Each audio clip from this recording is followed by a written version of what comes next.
This will affect every illegal American in 2 weeks. Get ready, Thomas Sowell. They told us the border crisis was under control. They said sanctuary cities made us safer. Now, with crime rising, budgets collapsing, and communities fracturing, the government is finally doing something it should have done decades ago. Empower local police to detain and deport illegal immigrants. And the left is panicking because for once they can't stop it. And that brings us to what happens in 2 weeks, because the backlash won't just be legal. It will be cultural, political, and national in scale. For years, we were told that enforcing immigration law was cruel, that deporting illegal immigrants, even violent criminals, was a moral stain on this country. They told us ICE was a rogue agency, sanctuary cities were virtuous, and that border walls were symbols of hate. They paraded slogans, not statistics. Abolish ICE became a rallying cry, not because it made sense, but because it made headlines. And now the very same people who spent years undermining federal immigration law are in absolute panic because for the first time in decades, law enforcement is being allowed to do its job. They say it's authoritarian, they say it's racist, they say it's terrifying. What they don't say, because they can't, is that it's illegal, because it's not. This is the 287G program, a federal partnership that allows local police to cooperate with ICE and enforce immigration laws directly. Sheriffs and officers in counties across the country can now identify, detain, and hand over illegal immigrants for deportation. They're not doing it with tanks or drones. They're doing it with databases and arrest records. This is about facts. It's about law, and the left can't stand it. Why? Because they didn't think this day would come. They thought the push for sanctuary cities would be permanent. They thought red state sheriffs would stay silent while blue state mayors turned their cities into refugee camps. They thought, as usual, that the fear of being called a racist would be enough to shut down enforcement altogether. But now the tide is turning in Georgia, in Texas, in Florida, even in some suburban counties across North Carolina and Pennsylvania. Local leaders are stepping forward and saying enough. Enough of the catch and release chaos. Enough of the bureaucratic red tape. Enough of watching their communities be overrun while Washington lectures them on compassion. And that's when the howling begins. Groups like the ACLU, ProPublica, and the usual roster of activist journalists come out of the woodwork. They publish long exposés warning of racial profiling. They run op-eds claiming these programs instill fear in immigrant communities. But what they never seem to publish are the numbers. Where is the proof that the 287G program has led to a pattern of abuse? Where is the data that shows systemic racial profiling or unconstitutional arrests?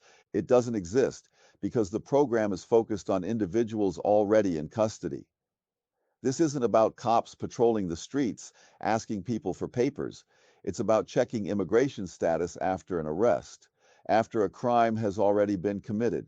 And yet, even this basic enforcement step is considered dangerous by the people who proudly refuse to enforce immigration law at all. Let me ask you this. Why is it controversial for a police officer to detain a convicted felon who is in this country illegally, but perfectly acceptable for a district attorney to release that same felon back into the public, no questions asked? Why is deportation labeled inhumane, but allowing cartel affiliates, sex offenders, and repeat drunk drivers to remain in our communities is somehow compassionate?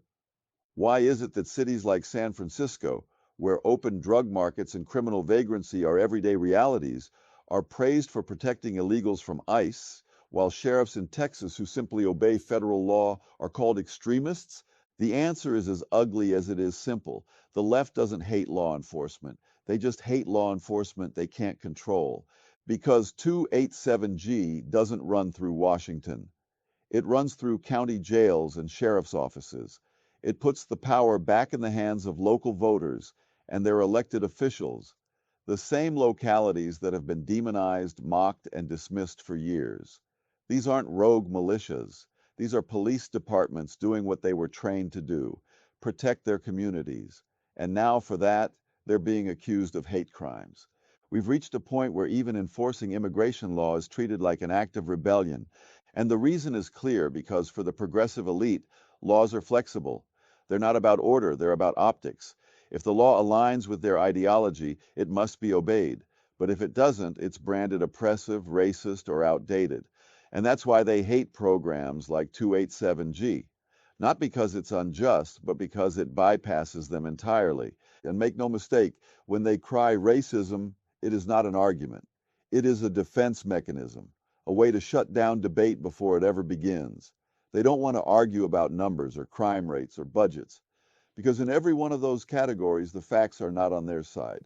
When the left cries racism, it's not because the law is unjust.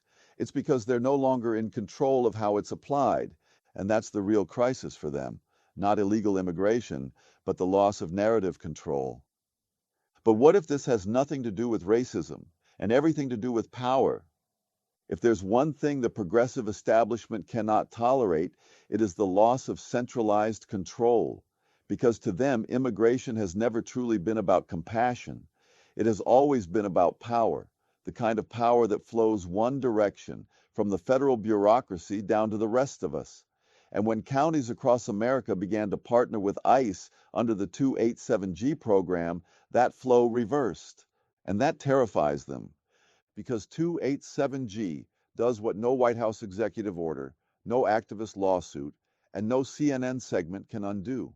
It puts immigration enforcement directly into the hands of local officials, sheriffs, deputies, and jail administrators who answer not to Washington, but to the people who elected them. This is why you hear the hysteria. This is why the narrative is shifting from legal disagreement to moral panic.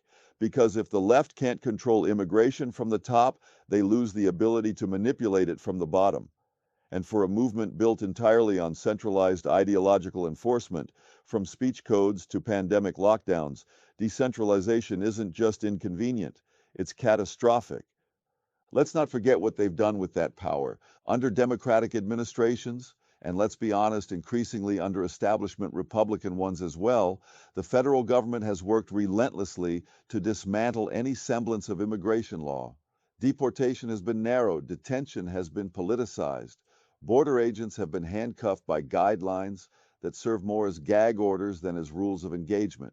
They flood sanctuary cities with funding. They tie ICE's hands with bureaucracy.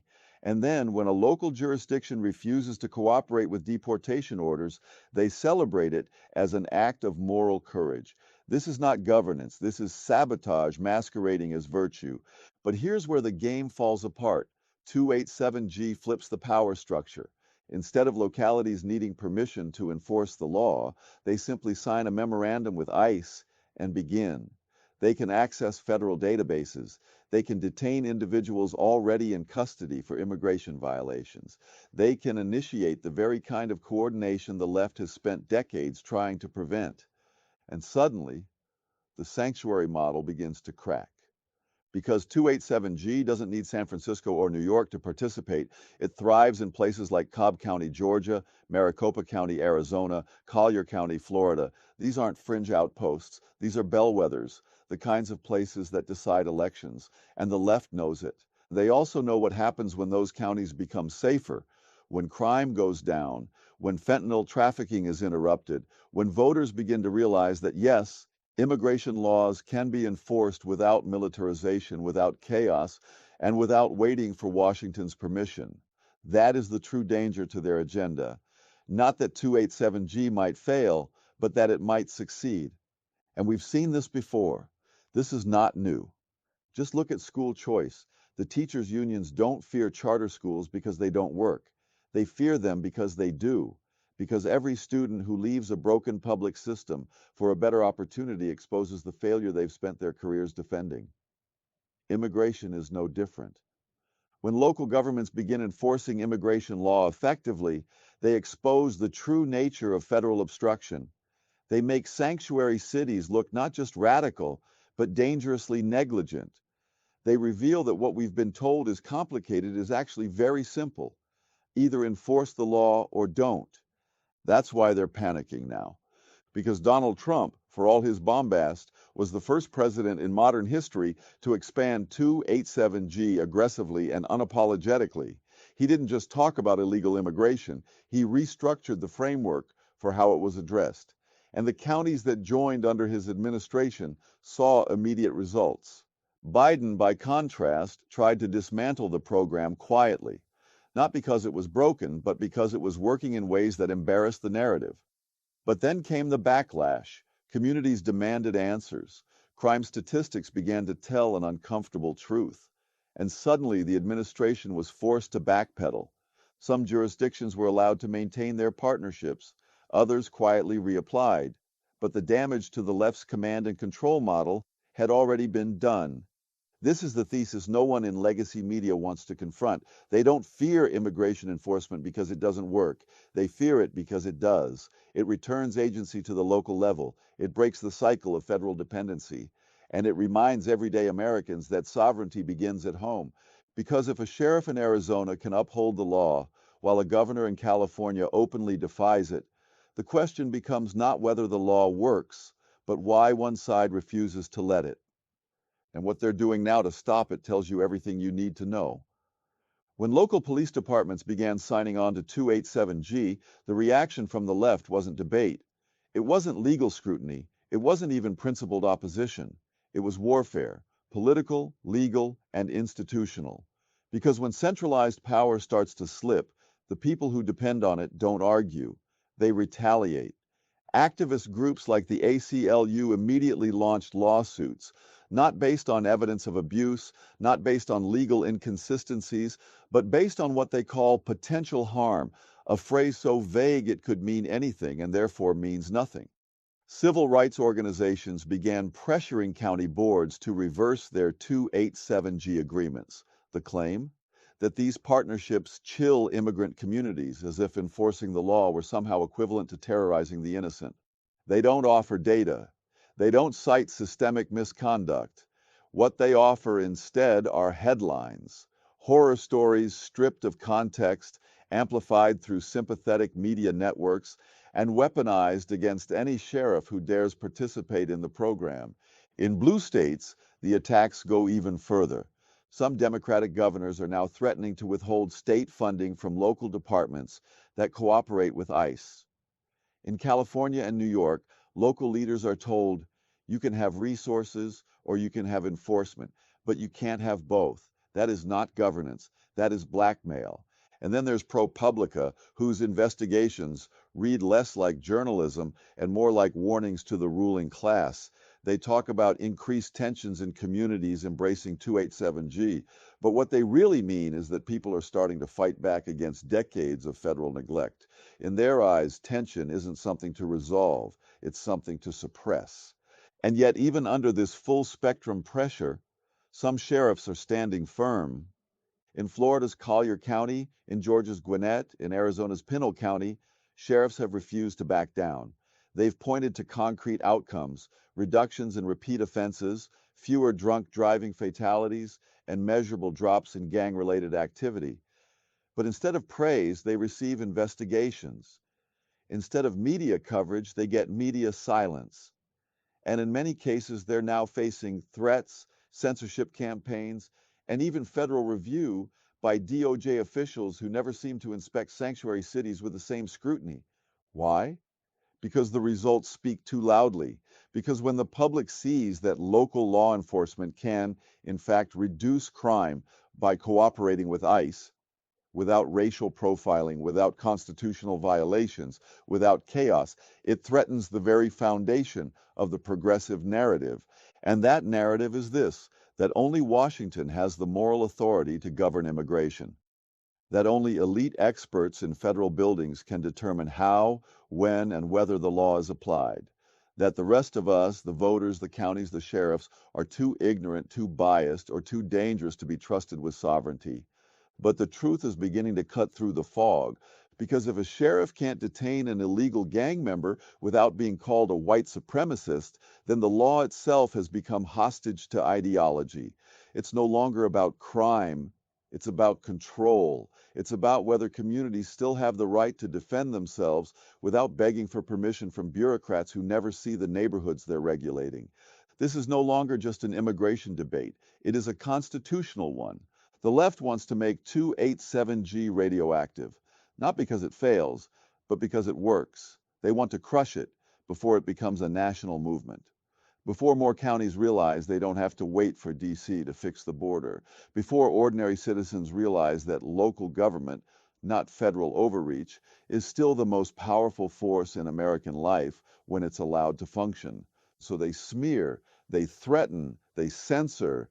The media buries crime reduction statistics, governors flex their purse strings, civil rights groups stage lawsuits designed to drain time and resources from enforcement, and through it all, they rely on one weapon above all: shame. They want to shame law enforcement into submission, to shame communities into silence, to shame voters into believing that safety is somehow suspect and that order is somehow oppressive. But it's not working, because as more Americans look around and see their cities deteriorating, as they watch fentanyl ravage entire regions, as they bury the victims of illegal crime, as they hear yet another story of an American citizen killed by someone who never should have been here in the first place, the appetite for action grows. And here's what they didn't expect: the people are choosing law and order over ideology. For all the noise, for all the panic, for all the carefully choreographed outrage from the left, the American people are not confused. In fact, they're more clear-eyed than they've been in decades, because when given a choice between slogans and safety, between ideology and order, they are choosing enforcement, and they're choosing it quickly. Recent polling from Rasmussen, Gallup, and Pew confirms the trend that progressive pundits are desperate to bury. A growing majority of Americans, not just Republicans, but independents and even moderate Democrats, now support local law enforcement's ability to cooperate with federal immigration authorities. And when asked specifically about 287G, support spikes even higher once voters learn that it targets those already in custody for other crimes. This is not the narrative being pushed by CNN or MSNBC, but it is the reality on the ground, because despite the left's best efforts to frame 287G as some kind of authoritarian dragnet, voters see it for what it actually is: a return to common sense. And the political shift goes deeper than party lines. In states like Texas, Nevada, and Florida, where Latino voters wield serious influence, we're witnessing something the left never anticipated. Legal immigrants, especially those who followed the rules, who waited their turn, who watched family members navigate the system legally, are increasingly supportive of deporting criminal illegals, because they understand what's at stake. They understand the difference between immigration and invasion. Latino support for law enforcement is not new, but it is growing, and it's shifting the political map. Districts that were once reliably blue are now competitive. Congressional seats in border areas are flipping. And the story behind that shift isn't economic. It's not even cultural, it's moral. Because when one party is actively protecting violent offenders and the other is promising to remove them, the choice becomes painfully simple. And the results speak for themselves. In just the past year, the 287G program has expanded into over 70 jurisdictions, including counties in Georgia, Texas, Arizona, Florida, North Carolina, and even swing state pockets of Pennsylvania and Wisconsin.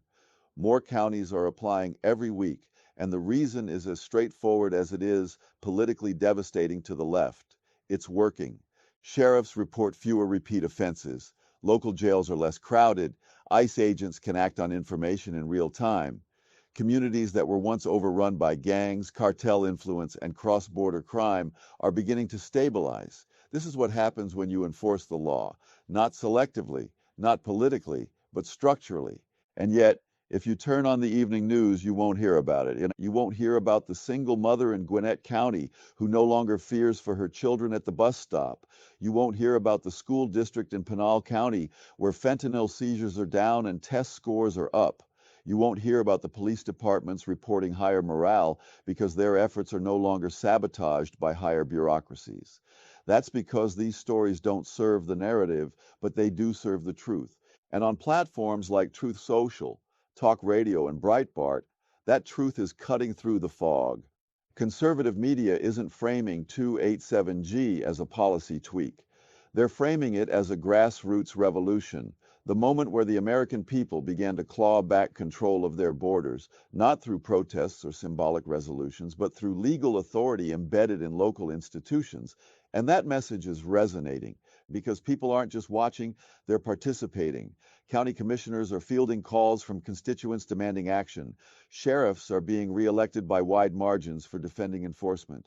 State officials who once tiptoed around the issue are now embracing it with open defiance. And the left is watching too, with dread. They know they've lost the argument. They know that screaming racism only works until the neighborhood that's been devastated by illegal crime stops listening.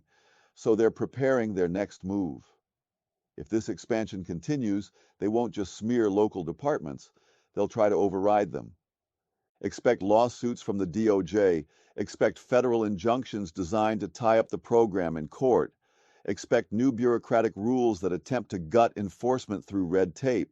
Because when the left can't win democratically, they pivot bureaucratically. They don't fear elections, they fear what elections reveal. And what we're seeing now reveals everything. It reveals that people still believe in law and order. It reveals that local government still has the power to restore it. And it reveals, to the horror of the progressive establishment, that American voters are no longer waiting for permission. This isn't about fear, it's about accountability. And for the first time in decades, the American voter is seeing what real enforcement looks like. And they're not backing down. They thought this would scare us into silence. What it's doing is reminding us that this country still belongs to its citizens, not its criminals. They thought fear would win. They thought if they labeled every sheriff a racist, every voter a bigot, every policy a violation of human rights, that Americans would shrink back into silence. They thought if they flooded the airwaves with sob stories, always carefully edited, always devoid of context, they could guilt the public into surrendering the very thing that holds a nation together, the rule of law. But that era is ending. What they failed to grasp is that the American people may be patient, but they are not blind. They can endure incompetence, they can tolerate debate, they can stomach disagreement, but what they will not accept is betrayal. They will not accept a government that refuses to defend its own borders. They will not accept a legal system that criminalizes enforcement and sanctifies lawlessness. They will not accept being told that their fears are phobias, their losses are acceptable, and their voices are dangerous. And when local communities realize they still have the power to say enough, not through violence, not through mobs, but through governance, that realization becomes unstoppable. That's what 287G represents now, not a legal mechanism, a moral line, a declaration that our laws are not suggestions, that our safety is not negotiable, that our sovereignty is not for sale. The reason the left fears this movement is not because it's unjust, but because it's just. It is rooted in order, not chaos, in accountability, not anarchy, in civic duty, not ideological warfare. It threatens the entire regime they've constructed, where criminals are victims, victims are ignored, and justice is whatever the narrative demands. But that regime is cracking, county by county, sheriff by sheriff, voter by voter. The people are taking back ground that should have never been surrendered in the first place. And they're doing it legally, quietly, relentlessly. This isn't a backlash, it's a reckoning. Because the citizens of this country, the real citizens, not the ones whose first act was to break its laws, are remembering something Washington hoped they'd forget. That this is their country, that they don't need permission to protect it, that silence is not peace, and order is not oppression. They thought this would scare us into silence. What it's doing is reminding us that this country still belongs to its citizens, not its criminals. This will affect every illegal American in 2 weeks. Get ready, Thomas Sowell. They told us the border crisis was under control. They said sanctuary cities made us safer. Now, with crime rising, budgets collapsing, and communities fracturing, the government is finally doing something it should have done decades ago. Empower local police to detain and deport illegal immigrants. And the left is panicking because for once they can't stop it. And that brings us to what happens in 2 weeks, because the backlash won't just be legal. It will be cultural, political, and national in scale. For years, we were told that enforcing immigration law was cruel, that deporting illegal immigrants, even violent criminals, was a moral stain on this country. They told us ICE was a rogue agency, sanctuary cities were virtuous, and that border walls were symbols of hate. They paraded slogans, not statistics.